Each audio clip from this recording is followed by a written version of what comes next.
اتنا خوش ہوا کہ اس کی خوشی کی انتہا نہ رہی۔ کہنے لگا، مانگو آج منہ مانگی قیمت، مانگو تم نے آج مجھے بہت خوش کر دیا ہے۔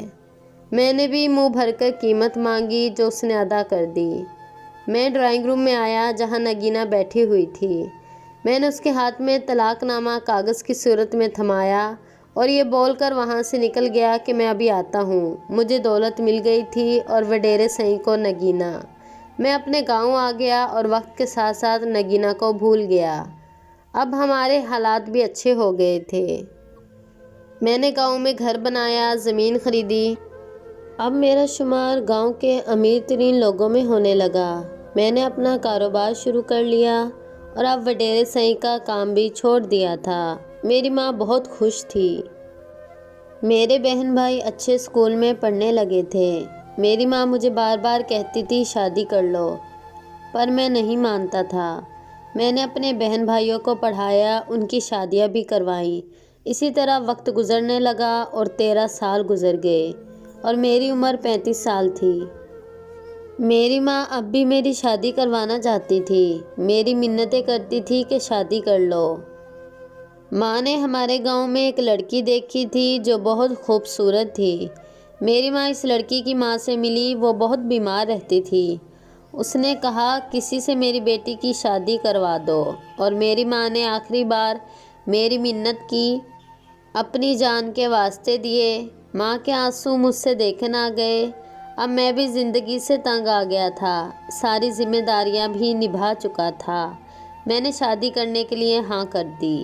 میری ماں نے اس لڑکی سے میری شادی کروا دی اور زندگی کے 13 سال اکیلے رہنے کے بعد میں پھر سے شادی کے بندھن میں بندھ گیا۔ دلہا بنا اس کمرے کی طرف بڑھا۔ میں بہت خوش تھا، اپنی آنے والی زندگی کے بارے میں سوچ رہا تھا اور شاید بہت عرصے بعد میں اپنے بارے میں بھی۔ میں آگے بڑھا تو وہ گھونگھٹ اوڑھے سامنے ہی بیٹھی تھی۔ میں نے اپنی ماں سے سنا تھا کہ وہ بہت ہی خوبصورت ہے۔ اس کی خوبصورتی کی اتنی تعریفیں سنی تھی کہ میں اس کو دیکھنے سے پہلے ہی اس کا دیوانہ ہو گیا تھا۔ میں اس کے روبرو بیٹھ گیا اور دھیرے سے جب اس کا گھونگھٹ اٹھایا، پر یہ کیا، میری خوبصورت بیوی رو رہی تھی۔ میں بھی پریشان ہو گیا اور اس سے پوچھا کہ وہ کیوں رو رہی ہے۔ جب اس نے اپنے رونے کی وجہ بتائی تو میرے باپ کا نام سفیان ہے، جس کو ایک دن میری ماں نے یہ خط کہہ کر دیا تھا کہ میری جان کو خطرہ ہے، اس لیے مجھے لے کر چلی جائے۔ مجھے میری ماں کی بہت یاد آتی ہے۔ میری اصل ماں کو میں کبھی دیکھ ہی نہیں پائی۔ وہ نہایت ہی معصومیت سے بولی تھی، جبکہ میرے قدموں سے زمین نکل گئی تھی۔ یہ اسی نگینہ کی بیٹی تھی جس کو میں نے وڈیرے سئی کے حوالے کیا تھا اور اس کاغذ میں میرا ہی نام لکھا تھا۔ اس کا مطلب میں نے اپنی ہی بیٹی سے نکاح کر لیا تھا۔ میرا وجود کانپنے لگا اور مجھ پر فالج کا اٹیک ہو گیا اور میں کومے میں چلا گیا، اور میں کومے سے واپس آیا بھی تو اب میرا سارا وجود بے جان ہے، صرف میری آنکھیں اور زبان حرکت کرتی ہیں۔ یہ ہے میری کہانی۔ مجھے نہیں معلوم میں اس لڑکی کو بیٹی کہوں یا بیوی۔ میں ہر دن رات روتا ہوں، اللہ سے معافی مانگتا ہوں۔ مجھے اپنی غربت سے بہت نفرت تھی، اس کو دور کرنے کے لیے میں نے غلط راستہ اختیار کیا۔ انسان کو کبھی بھی دولت کا اتنا لالچ نہیں کرنا چاہیے کہ اس کو حاصل کرنے کے لیے وہ اپنی دنیا اور آخرت دونوں کو ہی برباد کر دے۔ دوستو، امید ہے آپ کو ہماری کہانی پسند آئی ہوگی۔ آپ بھی اپنی قیمتی رائے کا اظہار کمنٹ سیکشن میں ضرور دیجیے گا۔